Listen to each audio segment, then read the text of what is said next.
Le match dans le match accueille un homme qui a participé à 19 grands tours, équipier fidèle de Romain Bardet pendant de nombreuses années.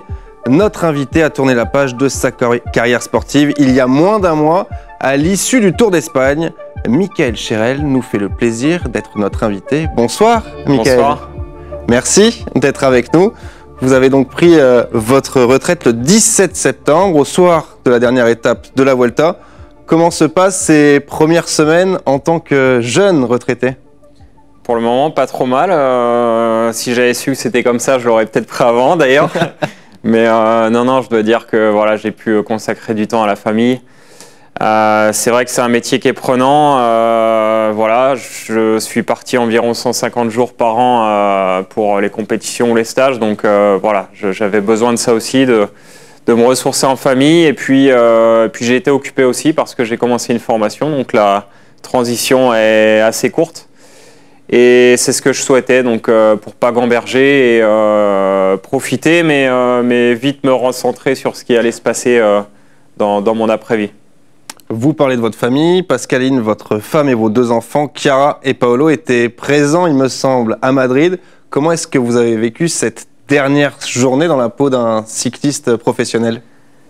C'était vraiment très fort en émotion, forcément. Ils m'ont toujours soutenu, suivi et bon, voilà, ils étaient là pour ma dernière ligne d'arrivée. J'ai essayé de savourer au maximum. Je me suis laissé décrocher les 2 derniers kilomètres pour regarder cette dernière banderole, quoi. C'était voilà, c'était fort en émotion. Tu vois toutes les images dans la tête qui passent, tous les souvenirs. Voilà, le vélo m'a forgé, m'a construit et sans ma famille, j'en serais pas arrivé là. Donc voilà, c'était extrêmement fort qu'il soit là à l'arrivée. Et ouais, j'ai versé ma petite larme. Clairement, c'était fort et c'est un moment que je retiendrai très longtemps.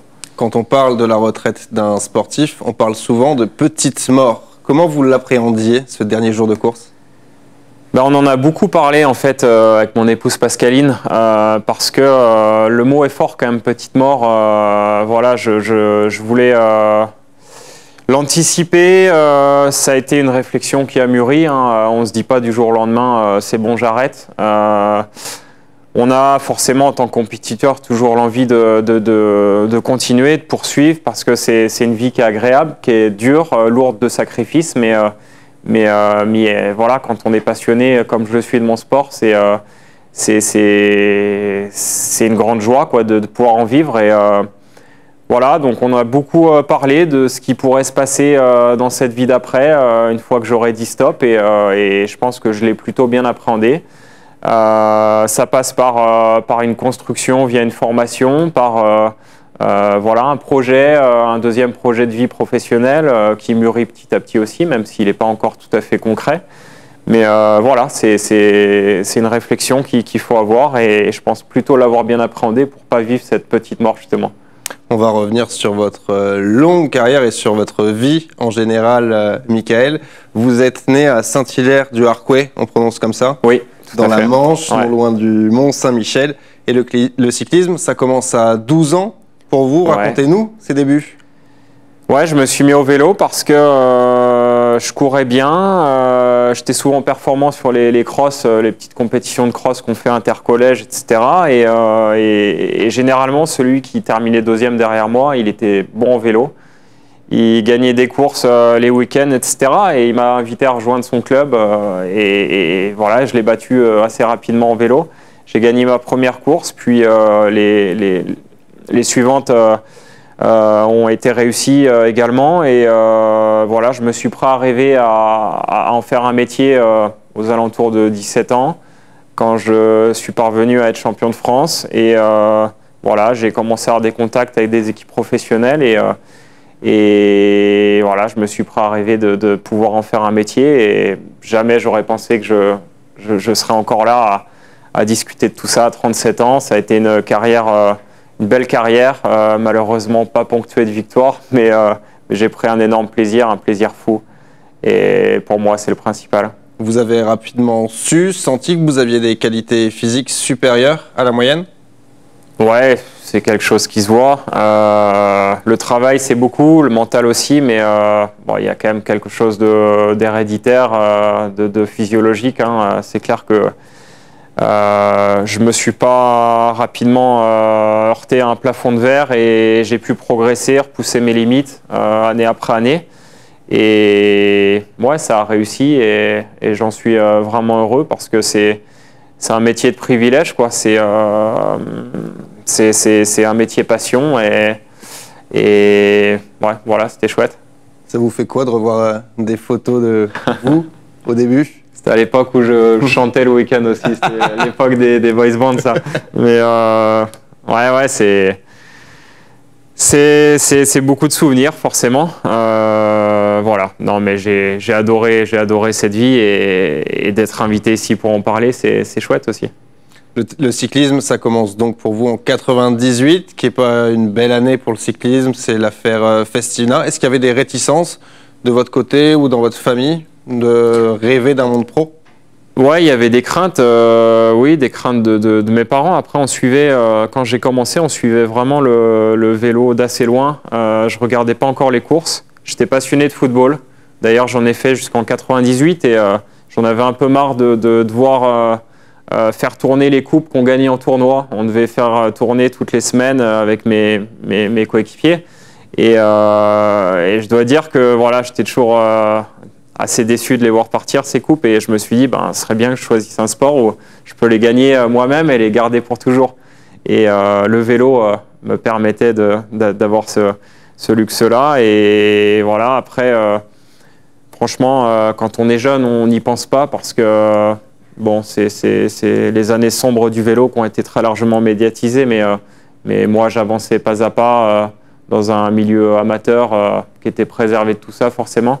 Donc, j'y ai pas pensé. Et puis, au fur et à mesure de ma carrière, j'ai vu qu'on pouvait largement réussir à performer, à faire de beaux résultats sans mettre la main au pot. Voilà. Vous en parliez il y a quelques minutes, c'était un rêve de devenir cycliste professionnel. Vous en parliez également dans votre vidéo où vous annoncez votre retraite. C'est finalement en 2006 qu'il se concrétise ce rêve où vous signez votre premier contrat pro avec la Française des Jeux. Ouais, une image d'ailleurs avec cette coupe de cheveux toujours. Ouais, je me souviens de ces moments parce que à l'époque, il y avait deux équipes concurrentes qui me faisaient un peu la cour. Il y avait Française des Jeux forcément, là où je suis passé avec Marc Madiot, et aussi Crédit Agricole, une équipe qui a dû fermer depuis. Et voilà, j'avais reçu chez mes parents Marc Madiot 2-3 fois et lui voulait me faire signer. Pour moi, cette attention-là, c'était déjà énorme. De pouvoir intéresser une équipe professionnelle présente sur le Tour de France et ça s'est concrétisé par la suite. Donc, vous restez 4 ans à la Française des Jeux avec Marc Madiot. Ce ne sont pas les années les plus prolifiques de votre carrière. Ça a été dur de passer du monde amateur au monde pro? Ouais, je montrais des choses, je montrais que j'avais quelque chose, mais je pense que je me suis pas donné les moyens d'accrocher mes rêves en fait.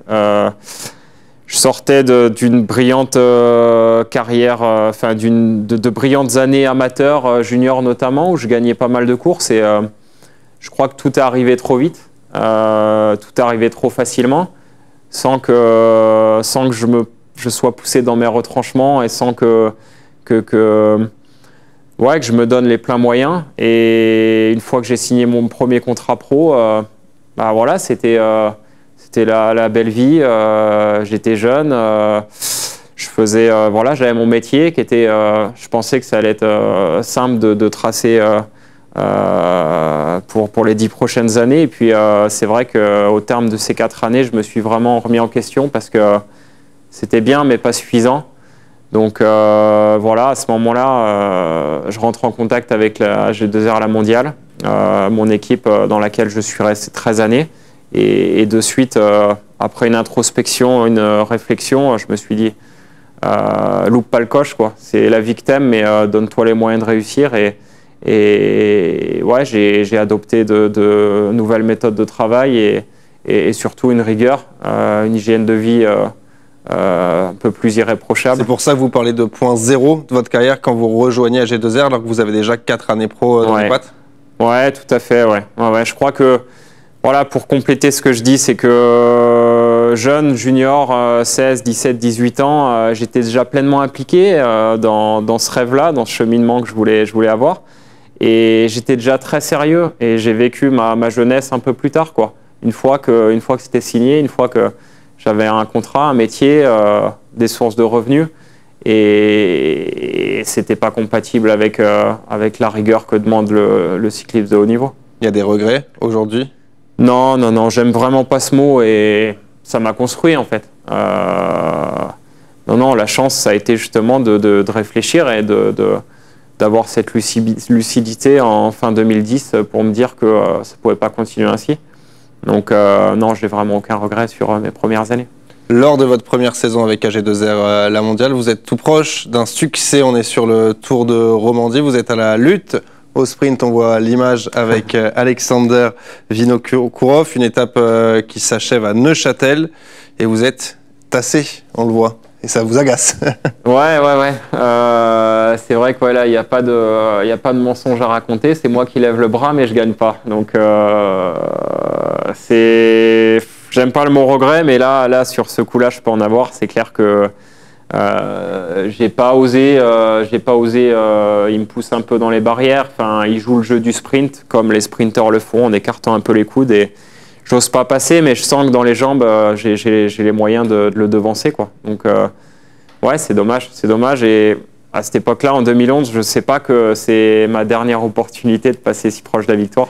Donc, je pensais qu'il y en aurait d'autres qui s'ouvriraient. Malheureusement, ça s'est pas ouvert depuis. Et bon, voilà, c'est comme ça. Aucun succès donc chez les professionnels. Vous pensez que si vous aviez gagné ce jour-là, ça aurait pu être différent, votre carrière aurait pu être différente derrière? Peut-être, ouais, peut-être, parce que on dit toujours c'est la première qui est la plus dure à gagner, donc oui, peut-être.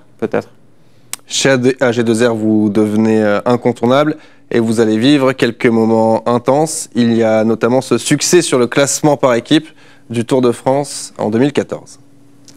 Ouais, un moment fort de ma carrière et pour moi, c'est la dimension collective. C'est quelque chose qui vous tient à cœur, je crois. Ouais, c'est la dimension collective de mon sport. C'est vrai que je souligne, quand on me demande de retenir un moment fort dans ma carrière, souvent c'est super difficile en fait d'en sélectionner un. Et je retiens tous ces moments de joie, d'émotion, parfois négatifs, souvent d'ailleurs. Mais tout ça, c'est des moments qu'on vit ensemble avec mes coéquipiers, les membres du staff. Et moi, j'ai rencontré des personnes incroyables et c'est des moments de vie super intenses en fait. Le sport a cette faculté c'est un vecteur d'émotion. Je crois que je ne sais pas si un chef d'entreprise peut ressentir autant d'émotions que nous on réussit à en avoir. Mais voilà. Et le collectif pour moi. J'ai vite choisi cette route en me disant, voilà, il faut optimiser tes qualités. Tu as essayé de faire tes propres résultats, d'être leader. J'y suis pas parvenu. Donc, souvent, je prends l'image du football en disant, j'ai préféré être un bon buteur qu'un mauvais leader. Et ouais, c'est un peu ça. C'est super explicite en parlant de football, mais c'est le chemin que j'ai choisi, ouais. Dans les moments forts, il y a également le Tour 2016 avec la deuxième place de Romain Bardet, cette fabuleuse 19e étape. Vous attaquez en compagnie de Romain en bas de la dernière descente. Derrière, Romain, il s'envole vers la victoire à Saint-Gervais-Mont-Blanc. Il va chercher le podium du Tour. Ouais, ça a été largement. Ça, la passe décisive. Voilà, ça a été largement médiatisé. J'en ai beaucoup parlé, donc c'est vrai que je m'y arrête plus à ce moment, mais c'est un moment qui est dans le cœur, quoi.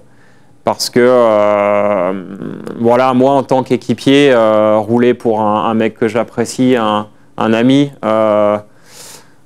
c'est clairement plus facile, quoi. Quand on est à fond, on en remet encore, quoi. Donc, Romain était dans ce cas-là. Il m'a tiré vers le haut.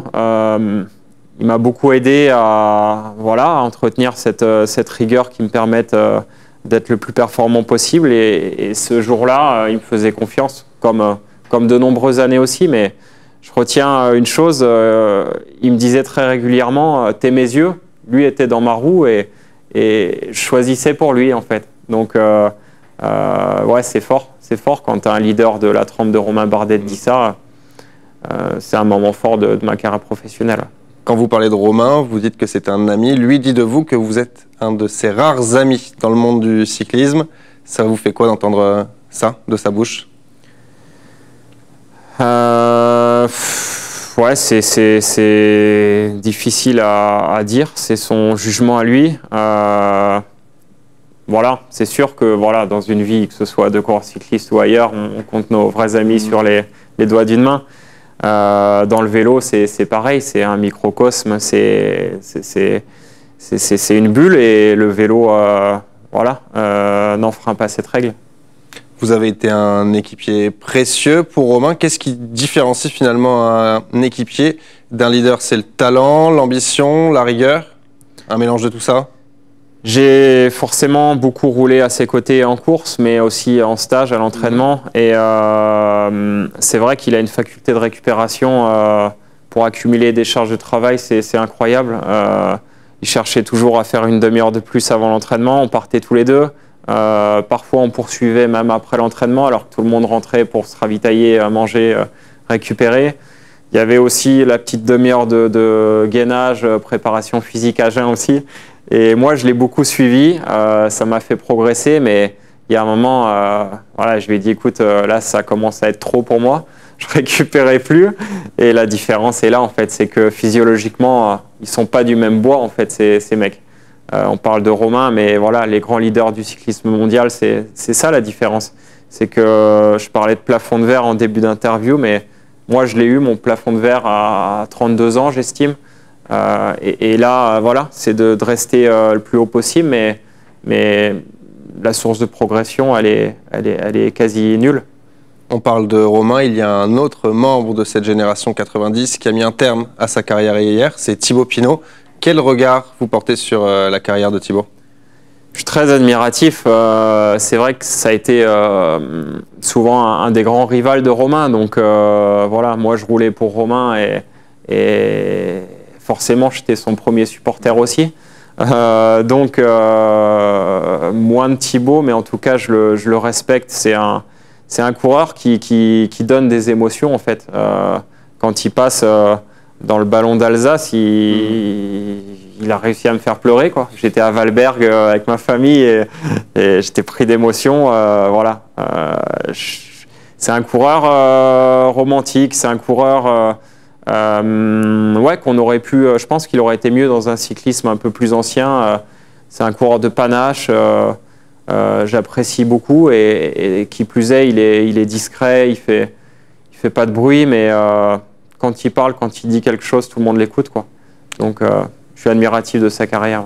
Votre carrière a été faite de très beaux moments et de moments plus douloureux. Je pense à ce mois de novembre 2020 où, lors d'une sortie, vous êtes percuté par un chien et vous pouvez pas faire de vélo pendant 6 mois, c'est ça? C'est ça, ouais. Je pensais que ça allait durer moins longtemps au début, mais c'est vrai que j'étais non loin d'ici, à Cannes-sur-Mer, avec mes fidèles compagnons d'entraînement, Clément Russo notamment, et un petit chien qui a échappé à sa maîtresse qui m'a coupé la roue avant sur la promenade. Et j'ai rien pu faire. Et souvent, on a ce réflexe en fait de se contracter pour éviter de se casser en fait. Et là, je me suis cassé l'épaule en 3 morceaux, 5 côtes, pneumothorax. Enfin, c'était violent, quoi. Donc, ouais, ça a mis un bon temps d'arrêt à ma carrière à ce moment-là, sur ma fin de carrière. Mais je l'ai vite vu avec optimisme en me disant que ça m'avait permis de récupérer et de réussir ces 3 dernières années aussi derrière.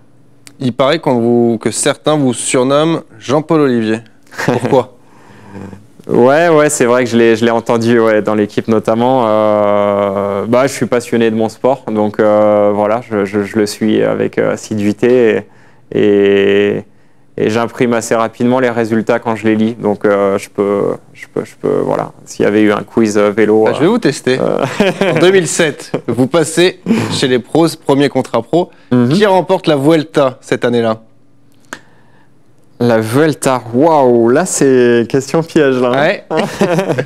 La Vuelta. On m'a dit que vous étiez très fort, donc il fallait que je vous teste. Ouais, il me faut un petit temps de réflexion là quand même. C'est pas Chris Horner, c'est peut-être après.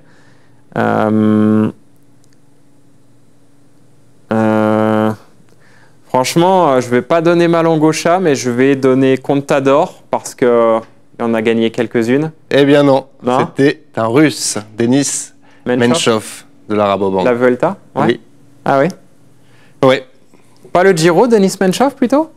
Non. Non? Vuelta. D'accord, ok. C'est plus tard le Giro. Ouais. Je crois que c'est Di Luca cette année-là, si je dis pas de bêtises. J'ai regardé tout à l'heure. Mais... Oui, exact. Ouais, c'est Di Luca en 2007. Je vais perdre ma cape de Jean-Paul Ollivier là par contre.